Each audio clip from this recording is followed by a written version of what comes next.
Well, g'day. It's Mathematical KM here. Remember, their initials, not a title. Weighing in at 1450 in the FIDE ratings and playing Brian Butler tonight. Ooh, just a nice easy 400 ELO above me. And Brian's got a little bit of an advantage most of my opponents haven't had. That is, he's watched most of these videos. And I appreciate it, and I appreciate the commentary that he's been making on a number of the videos. So, let's come in and see how we go against each other.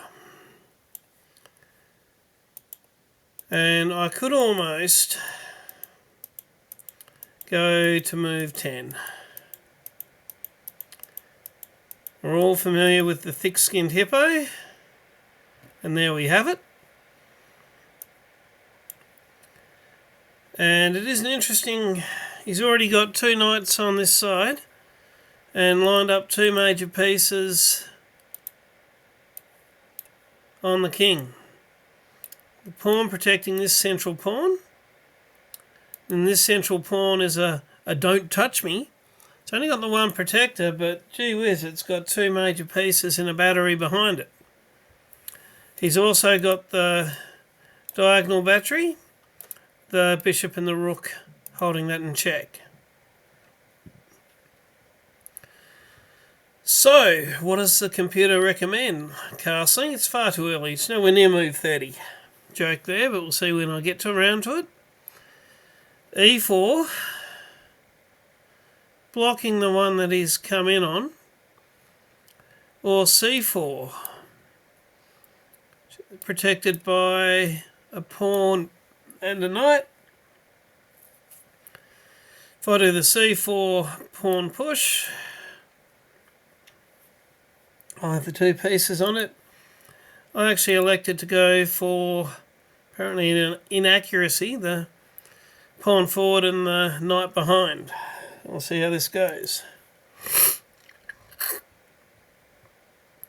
He's bringing his second knight forward. Okay, so I've got the pawn forward, knight behind. Looking at, if I can make this happen, then the knight can, well, it won't win the queen, but it could win the bishop. And right at the moment, his second knight is stopping his white bishop, which is his worst bishop, from attacking that square. If that knight weren't there and I dived in, he could take me. And what's more, it would be doubling my pawns. It would be giving me an open file, but I'm not quite ready to take advantage of that just yet. So that was interesting. Over here it comes to the queen side, but it's not really threatening much at all. Maybe that's why the inaccuracy. Let's look at this knight. No.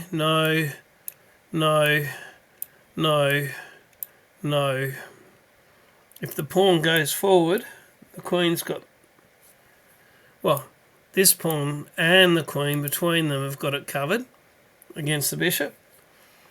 And the queen has got that one covered. It would essentially drive this knight to d7. Should I play the pawn forward? And the little mini plan is pawn forward, bishop across, get rid of those bishops. And it's getting the pawns towards his king. Probably need a better quality plan. But anyway, let's see how we go. It's kind of forced. That was good. He's uncovered it, his bishop. And now the best move for black is getting those light bishops off. Queen forward's not bad. There's nothing protecting that rook. Now comes, I think, the first positional, strategic little minor fault I played in the evening. You can see that rook h1 is much better than rook h2, and I'm thinking mostly because of that diagonal.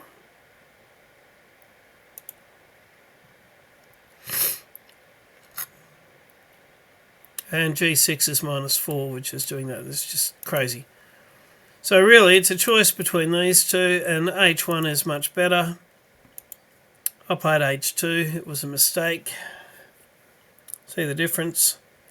So if you want to... There is a later, bigger little speed bump, but there's the first one, and it makes perfect sense. Yeah, but to continue... And being the player that he is, makes immediate use of pinning the knight to the rook. And I've got to deal with this now.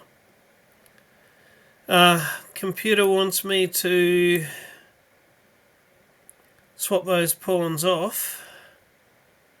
I do have a knight backing it up, and the queen's not going to take and die to a knight. But I've kept the position closed. There's not a lot of difference in the evaluation between the closed or the open choice there. And in addition, that knight's got to go somewhere now. Back she goes. Ideally, I'd like to have my rooks lined up on his king and attack with the pawns. So Queen e2, which was in the way of allowing me to then castle, the big plan, was the go, and c4 was a big mistake. Because it would let black open it up on the queen side where I'm hoping to castle. The old king safety message. Okay, f5 is best. Now my choices. I've got taking, opening this up by myself. Apparently that's best. Pushing on, which is probably just going to make his bishop back up one. Rook to h1, getting it off that diagonal.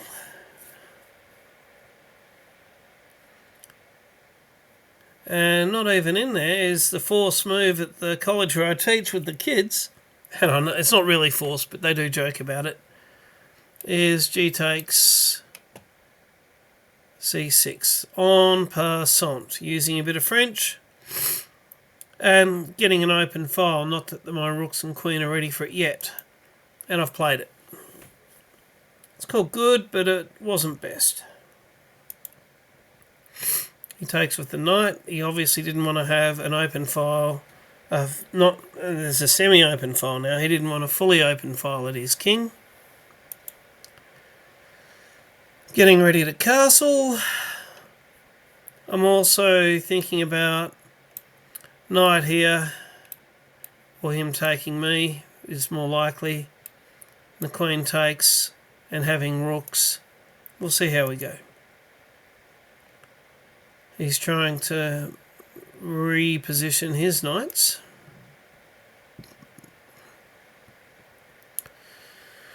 Well, I intend rook to g2, just not yet. Bishop times g3. Oh, he's meant to be doing that trade right here, right now. Okay, interesting. But I've done that.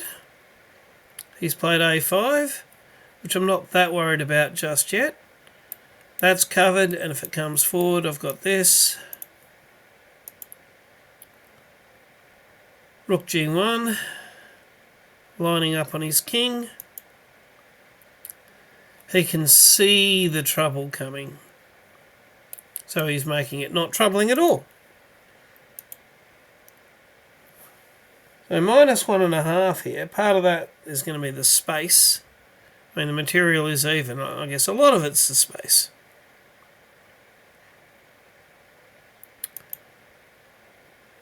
Rook f8, it's under -1 at this point. And I can see king b1 and a4 are both along the lines of My worst piece. Things to be thinking about. This weekend, by the way, I'm playing 7 games in the Vikings Weekender tournament. So his Dark Bishop good, my Dark Bishop bad. If I can get my bishop there, protected by the king, I can swap those pieces off. And his is good and mine is bad. So make this piece better. That's good, that's good, that's good, that's good. My knight and bishop are my 2 worst pieces, but everything else pretty good.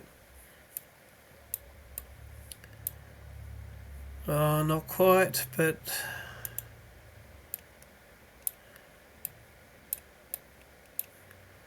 if the rooks were protecting by that stage, you got that happening.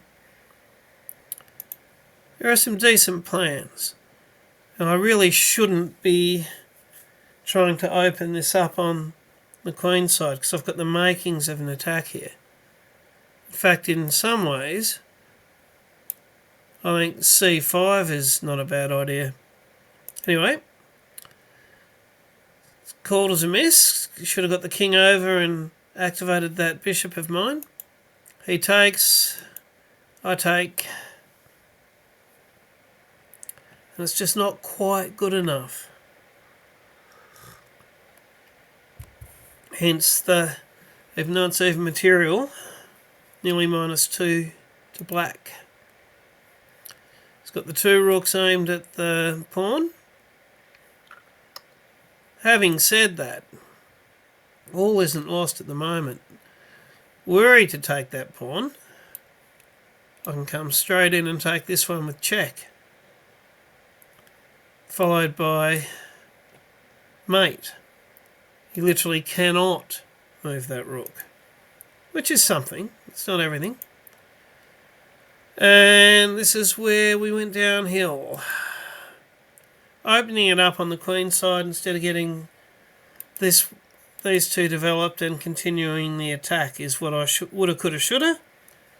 But I just had a momentary sort of tactical inside of badness and thought, he's got 2, I can have a pawn, a rook and a queen. 3, I can win that central pawn and muck the pawns up. At the end of it, I'm likely to lose that one. Okay, and just to encourage me to play that move, we've got bishop takes, bishop lining up on the rook. That's an inaccuracy.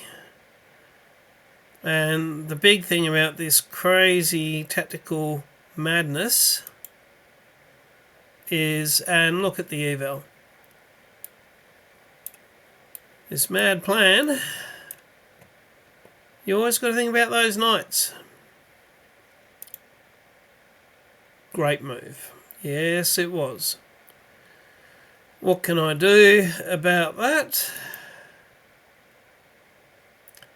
You take my queen, I'll take yours, but my king's exposed. I should have kept it closed on that side. Check.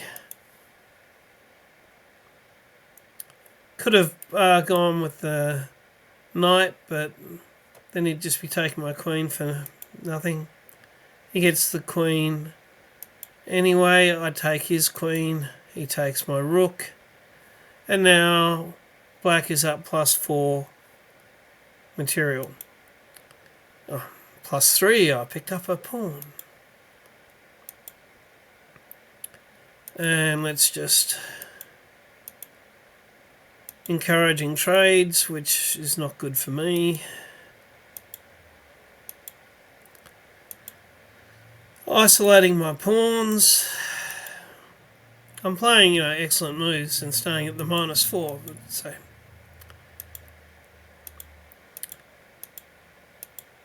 and this is just a quick little and